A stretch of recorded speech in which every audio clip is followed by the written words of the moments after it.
दोस्तों नमस्कार। दोस्तों इस वीडियो में हम रसायन विज्ञान से संबंधित विविध प्रकार के प्रश्नों को सॉल्व करेंगे। तो आइए शुरू करते हैं आज का वीडियो। दोस्तों आज का जो प्रैक्टिस सेट है रसायन विज्ञान के महत्वपूर्ण प्रश्नों का, इसका पहला प्रश्न है कि अधिक ऊंचाई वाले स्थानों पर पानी 100 डिग्री सेंटीग्रेड से कम तापमान पर ही क्यों उबलने लगता है। कारण क्या है? तो उत्तर है दोस्तों, क्योंकि वायुमंडलीय दबाव ऊंचाई पर कम हो जाता है, इसलिए जल का क्वथनांक नीचे आ जाता है और पानी 100 डिग्री सेंटीग्रेड से कम तापमान पर ही उबलने लगता है। ऑप्शन ए आपका सही उत्तर है। दोस्तों जब हम अधिक ऊंचाई पर जाते हैं तो एटमॉस्फेरिक प्रेशर जो है यानी वायुमंडलीय दाब ये कम हो जाता है, इसलिए जल के उबलने के लिए कम ऊर्जा यानी कम तापमान की आवश्यकता होती है। इस प्रकार जल का क्वथनांक यानी बॉइलिंग पॉइंट कम हो जाने से वह जल 100 डिग्री सेंटीग्रेड से कम तापमान पर ही उबलने लगता है।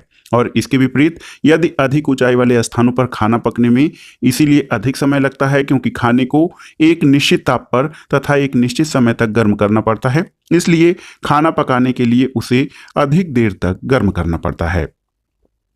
अगला प्रश्न है दोस्तों, किन गैसों का मिश्रण खदानों में होने वाले विस्फोटों का प्रमुख कारण है? तो इसका उत्तर है मीथेन और वायु। दोस्तों खदानों में सामान्यतः carbon monoxide, carbon dioxide, methane, oxygen, nitrogen, hydrogen ये गैसें पाई जाती हैं। इनमें मीथेन गैस सबसे महत्वपूर्ण है।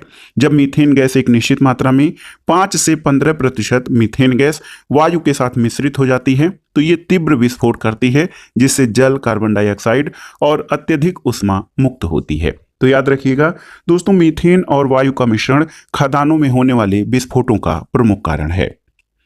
अगला प्रश्न है कि निम्नलिखित कथनों में से कौन सा सत्य है?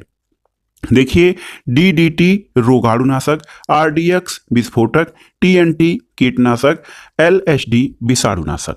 तो दोस्तों इसमें देखिए कौन सा कथन सत्य है? तो आरडीएक्स आप जानते हैं ये विस्फोटक है, केवल ऑप्शन बी आपका सही उत्तर हो जाएगा। दोस्तों आरडीएक्स जो है रिसर्च एंड डेवलपमेंट एक्सप्लोसिव होता है और ये एक गंधहीन, स्वादहीन, श्वेत रवेदार ठोस पदार्थ है जिसको विस्फोटक के रूप में प्रयोग किया जाता है। तो ऑप्शन बी केवल आपका सही सुमेलित है। और देखा जाए तो दोस्तों आरडीएक्स की खोज 1998 में जॉर्ज फ्रेडरिक हेनिंग ने की थी, परंतु इसका प्रयोग सबसे पहले द्वितीय विश्व युद्ध के दौरान किया गया था। इसका रासायनिक नाम साइक्लोट्राइमेथिलीन ट्राइनाइट्राइमाइन है और इसे अन्य नाम साइक्लोनाइट, हेक्सोजन और T4 के नाम से भी जाना जाता है। तो दोस्तों आरडीएक्स जो है ये बहुत ही महत्वपूर्ण विस्फोटक है। अगला प्रश्न है, निम्नलिखित में से कौन सा विस्फोटक यानी एक्सप्लोसिव नहीं है? देखिए, ट्राइनाइट्रोग्लिसरीन, ट्राइनाइट्रोटॉलुइन, क्लोरोफार्म या साइक्लोट्राइमेथिलीन ट्राइनाइट्रामाइन यानी आरडीएक्स। तो इसमें से दोस्तों विस्फोटक जो नहीं है वो है क्लोरोफार्म।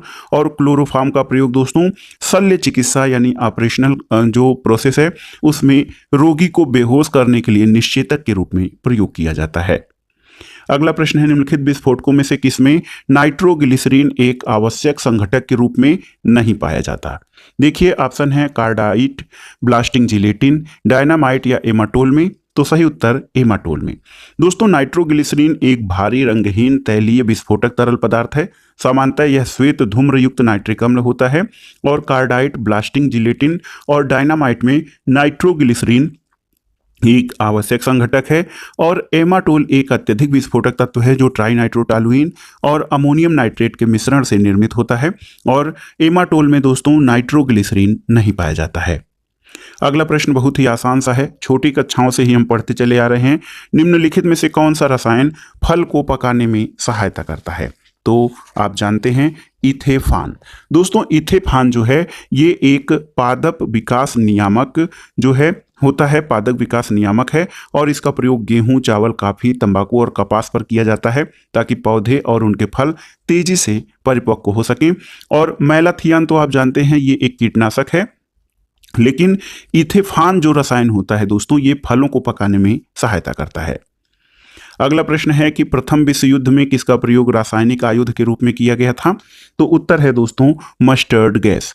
मस्टर्ड गैस एक जहरीली गैस है। इसका प्रयोग प्रथम विश्व युद्ध में 1914 से 1919 में रासायनिक आयुध के रूप में किया गया था और इसका रासायनिक नाम डाइक्लोरोएथिल सल्फाइड है।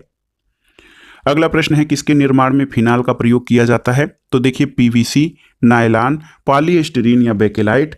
तो सही उत्तर है दोस्तों फिनाल का प्रयोग बेकेलाइट के निर्माण में किया जाता है। और बेंजीन केंद्रक का एक या एक से अधिक हाइड्रोजन जब हाइड्रॉक्सिल समूह से विस्थापित होता है तो उससे जो उत्पाद प्राप्त होता है उसे फिनाल कहते हैं।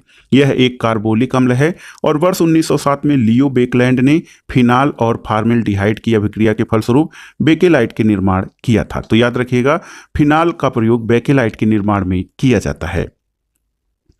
अगला प्रश्न है दोस्तों, छपाई यानी प्रिंटिंग में प्रयोग की जाने वाली स्याही किसके अपघटन से प्राप्त होती है? तो उत्तर है मीथेन के अपघटन से।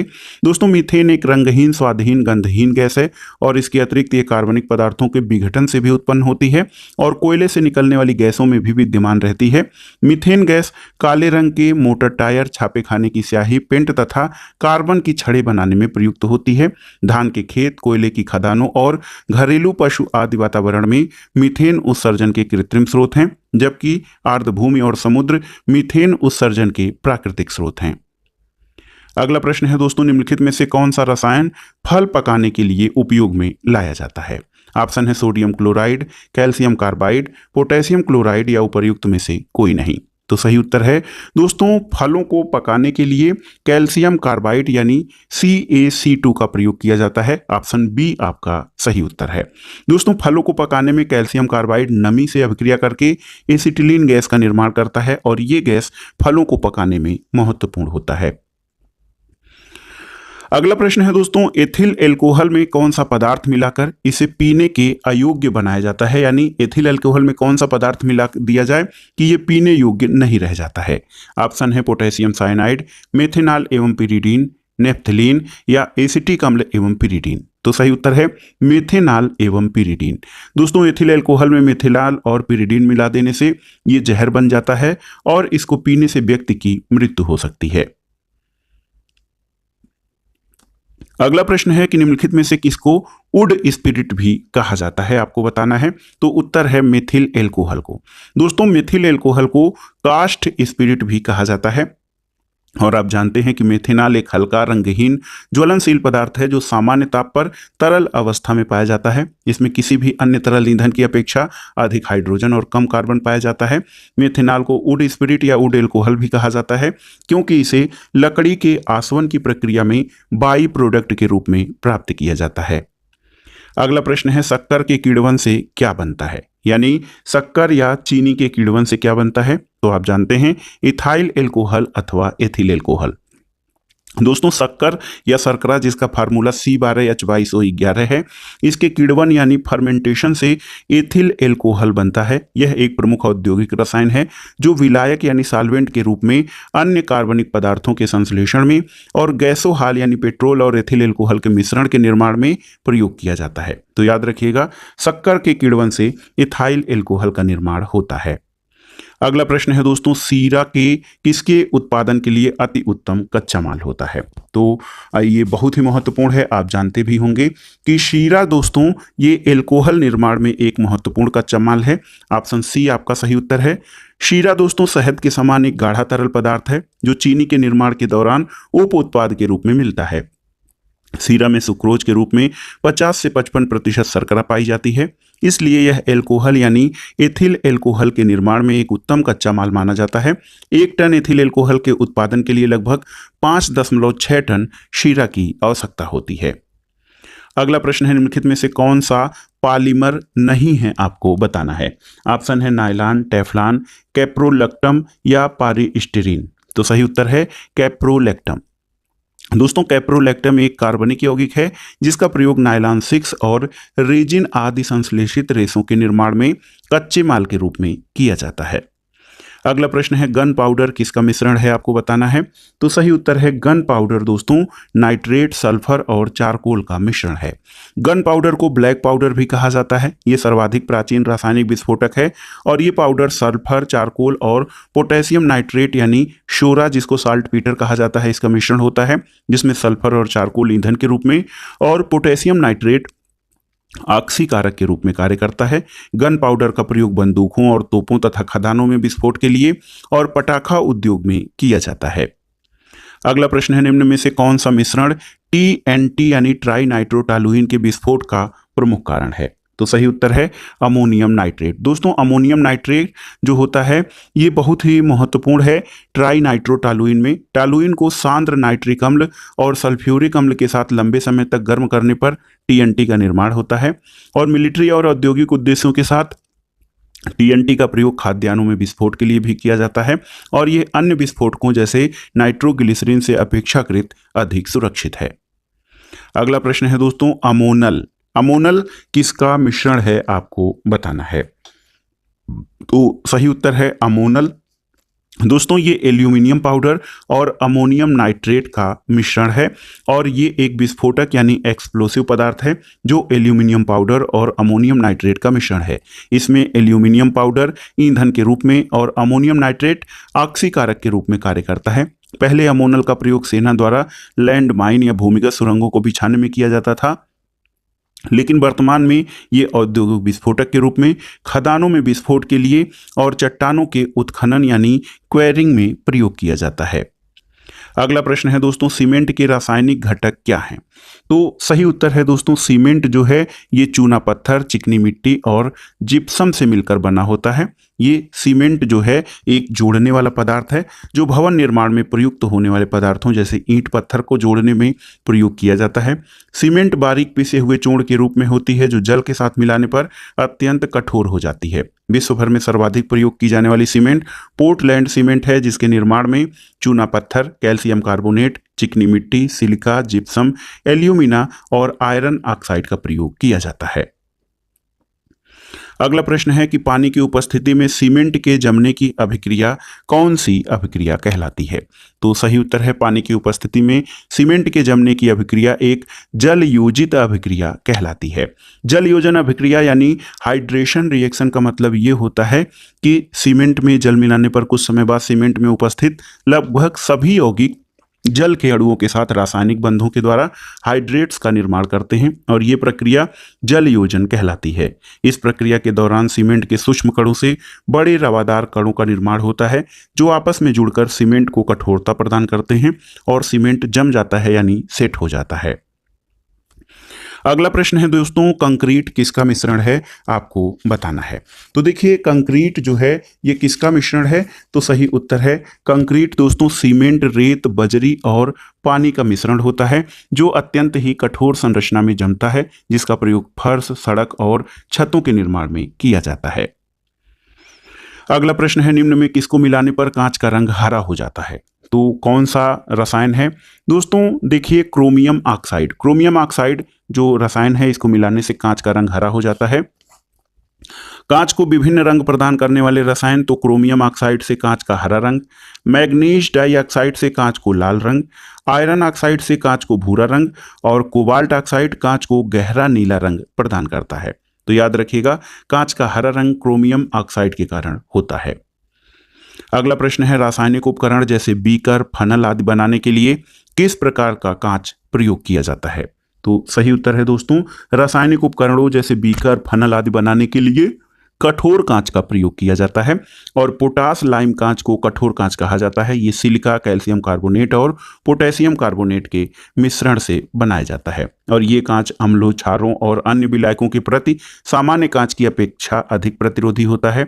इसलिए इसका प्रयोग रासायनिक उपकरणों जैसे बीकर, फ्लास्क, दहन नली के निर्माण में किया जाता है। अगला प्रश्न है निम्न में से कौन सा ईंधन निम्नतम पर्यावरण प्रदूषक है। हाइड्रोजन, कोयला, डीजल या मिट्टी का तेल। तो उत्तर है हाइड्रोजन। दोस्तों यदि हाइड्रोजन को ईंधन के रूप में प्रयोग किया जाए तो इससे केवल जलवाष्प का उत्सर्जन होता है, इसलिए ये अन्य ईंधनों की अपेक्षा पर्यावरण को सबसे कम प्रदूषित करता है। अगला प्रश्न है दोस्तों माइका कौन सा गुण प्रदर्शित करता है। तो माइका यानी अभ्रक दोस्तों ये ऊष्मा का चालक और विद्युत का कुचालक है। ये बहुत ही महत्वपूर्ण है। ऊष्मा का चालक और विद्युत का कुचालक ये एक बहुपयोगी गैर धात्विक खनिज है जो आग्नेय और रूपांतरित चट्टानों में पाया जाता है। अभ्रक एक जटिल सिलिकेट यौगिक जिसमें पोटेशियम, सोडियम और लिथियम जैसे क्षारीय पदार्थ होते हैं। ये ऊष्मा का कुचालक और ऊष्मा का सुचालक और विद्युत का कुचालक होता है। अभ्रक का उपयोग टेलीफोन, डायनेमो, कंडेंसर, लैंप की चिमनी, दर्पण, हीटर, पेंट आदि के निर्माण में किया जाता है और भारत अभ्रक उत्पादन में महत्वपूर्ण स्थान रखता है। अगला प्रश्न है दोस्तों भारी जल यानी हैवी वाटर एक प्रकार का क्या है। तो सही उत्तर है भारी जल एक प्रकार का मॉडरेटर यानी मंदक है। दोस्तों भारी जल का रासायनिक नाम D2O यानी ड्यूटीरियम ऑक्साइड है। ये हाइड्रोजन के समस्थानिक ड्यूटीरियम ऑक्सीजन के साथ क्रिया करके ड्यूटीरियम ऑक्साइड बनाता है और ड्यूटीरियम की खोज 1931 में अमेरिकी वैज्ञानिक उरे द्वारा की गई थी और जिसके लिए उन्हें 1934 में नोबेल पुरस्कार मिला था। अगला प्रश्न है निम्नलिखित में से कौन सी गैस पीने के पानी को शुद्ध करने के लिए प्रयोग की जाती है? तो आप जानते हैं क्लोरीन गैस। क्लोरीन गैस दोस्तों ये डिसइंफेक्टेंट को के रूप में यानी निस्संक्रमक के रूप में क्लोरीन गैस मिलाई जाती है। क्लोरीन पानी में जो सूक्ष्म जीव होते हैं, कीटाणु होते हैं, विषाणु होते हैं, उनको नष्ट कर देती है। अगला प्रश्न है दोस्तों फिटकिरी गंदले पानी को किस प्रक्रिया द्वारा स्वच्छ करती है? तो फिटकिरी यानी पोटेशियम एल्यूमिनियम सल्फेट एक क्रिस्टली पदार्थ है और जब फिटकिरी को गंदे जल में मिलाया जाता है तो स्कंदन की प्रक्रिया होती है, जिसके कारण जो मटमैले पदार्थ, गंदे पदार्थ होते हैं, ये नीचे जम जाते हैं। ये अशुद्धियां अवसाद के रूप में बर्तन की तलहटी में जमा हो जाती हैं और ऊपर का जल लगभग स्वच्छ हो जाता है। तो याद रखिएगा, स्कंदन प्रक्रिया द्वारा फिटकिरी गंदले पानी को स्वच्छ करती है। अगला प्रश्न है कौन सी गैस नोबेल गैस कहलाती है? आपको बताना है। हाइड्रोजन, ऑक्सीजन, हीलियम या कार्बन डाइऑक्साइड?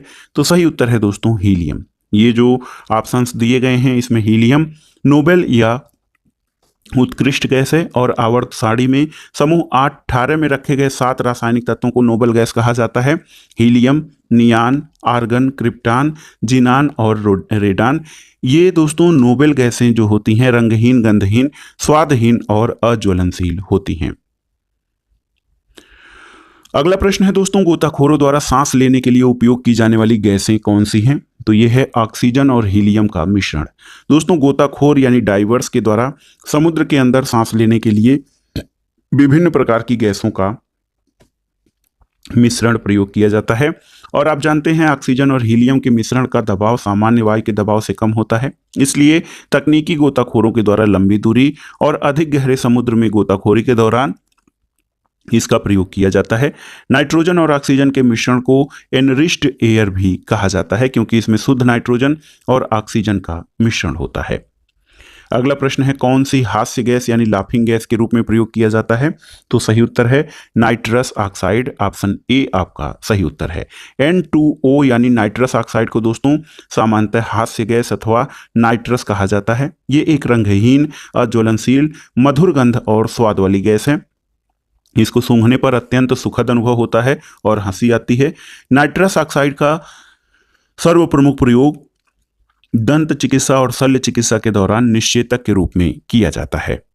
अगला प्रश्न है निम्नलिखित में से किस एक को स्ट्रेंजर गैस भी कहा जाता है? तो सही उत्तर है दोस्तों जो स्ट्रेंजर गैस जिनान को कहा जाता है। हवा से भारी जिनान गैस को स्ट्रेंजर गैस कहते हैं। जिनान एक रंगहीन, स्वादहीन, अक्री गैस है। इसे 1898 में विलियम रामसे जो कि स्कॉटलैंड के थे और मारिस्ट ट्रेवर्स जो इंग्लैंड के थे उनके द्वारा खोजा गया था। विलियम रामसे ने 4 नोबेल गैसों की खोज की थी, हीलियम, क्रिप्टान, रेडान और जिनान। दोस्तों जिनान का प्रयोग जिनान फ्लैश लैंप या प्रकाश उत्सर्जक यंत्र में, फोटोग्राफी में प्रयुक्त होने वाले फ्लैश में और लेजर में और निश्चेतक के रूप में किया जाता है। अगला प्रश्न है वायुयानों के टायरों में भरने के लिए किस गैस का प्रयोग किया जाता है? तो सही उत्तर है दोस्तों वायुयानों के टायरों में भरने के लिए नाइट्रोजन गैस का प्रयोग किया जाता है। और आप जानते हैं कि उड़ान भरते समय और उतरते समय वायुयान के टायरों का दबाव और तापमान बहुत उच्च होता है, जिससे टायरों में विस्फोट होने की संभावना प्रबल होती है। नाइट्रोजन एक कम क्रियाशील गैस है जो ज्वलनशील होती है और टायर में प्रयुक्त होने वाली रबर के अनुकूल होती है। इसलिए वायुयान के टायरों में नाइट्रोजन का प्रयोग अधिक सुरक्षित है।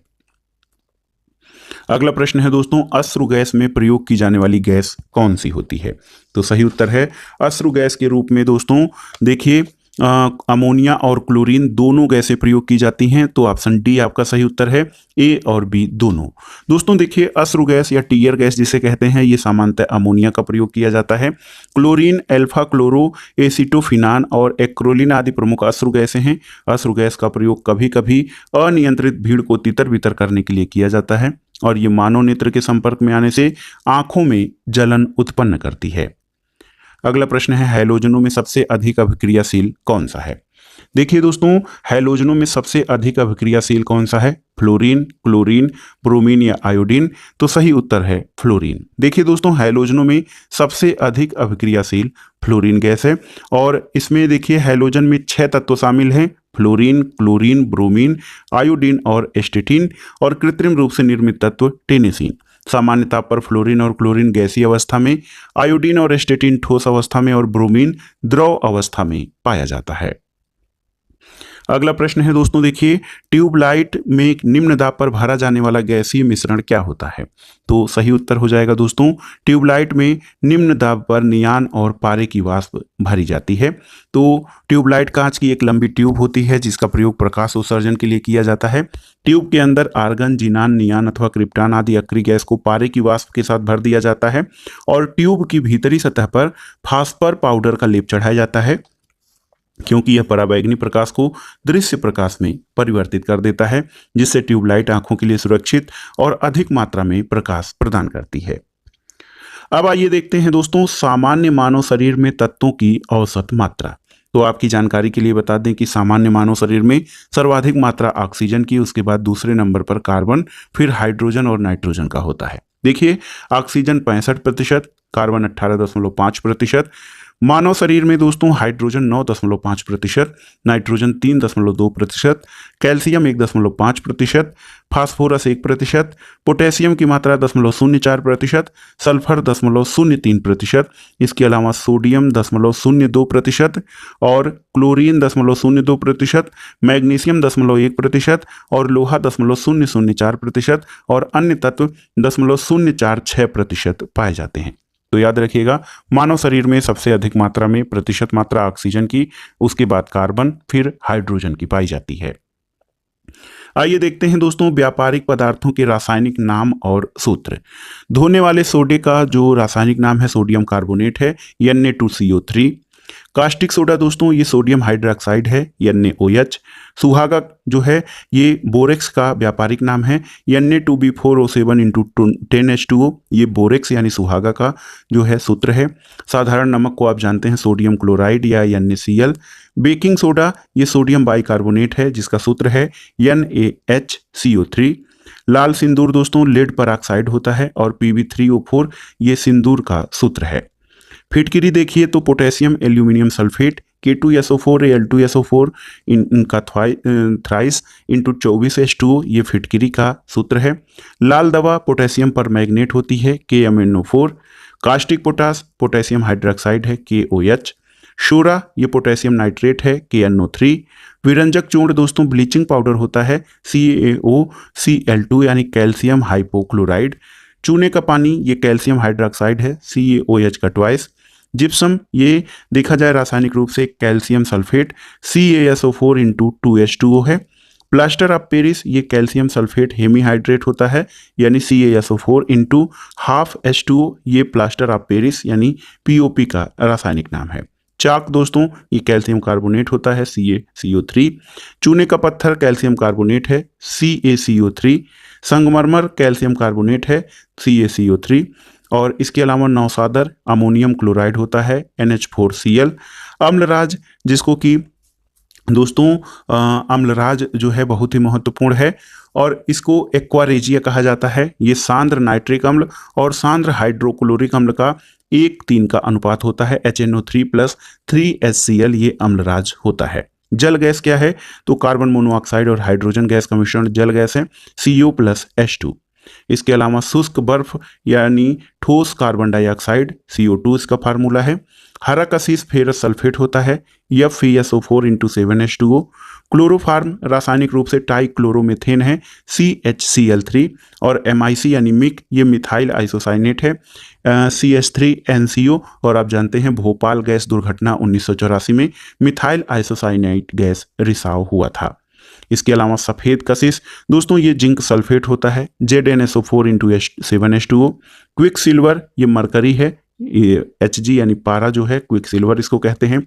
प्रोड्यूसर गैस दोस्तों कार्बन मोनोऑक्साइड और नाइट्रोजन गैस का मिश्रण है CO + N2। मार्स गैस ये मीथेन यानी CH4 है।